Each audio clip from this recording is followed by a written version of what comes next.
No doubt coronavirus has been challenging on everyone, but imagine if you're fighting the pandemic and also battling cancer at the same time.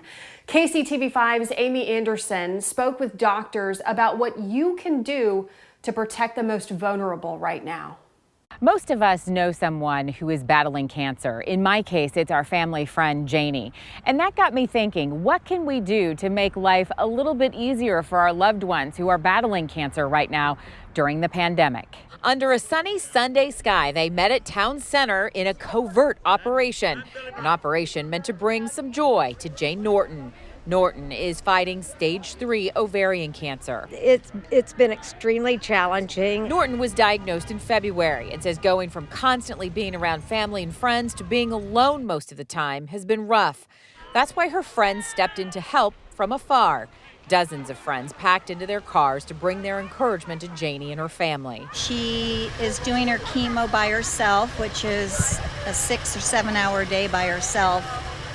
And we all just felt helpless. So I came up with the idea of trying to cheer her up and do a drive-by. And did it ever work? The thing of it is with, chemo, you're not supposed to be out publicly much or anything.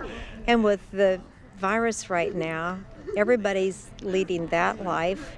And so it's really something to see people, just really something. So great. We asked doctors at the University of Kansas Health System about the extra challenges cancer patients are facing now. So whereas some patients, for example, lung transplant or heart transplant, you may say, okay, we're going to keep you at home.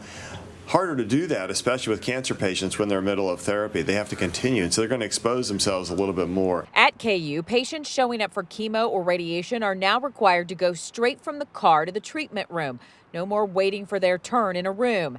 And doctors say if you're helping someone you love right now, you have a massive responsibility to be 100% certain you're not sick. So make cards, make signs, deliver meals, but steer clear of those fighting a greater battle than most of us are right now. And recognize you still can and should do whatever it takes to bring that deserving person some joy. Jane Norton says she wishes she could have hugged every single person that drove by. Oh, giving them a hug. They had their windows down, yelling at me and stuff. I would have touched every single one of them and told them personally so they could hear me. Thank you. I can't tell you what this meant to me.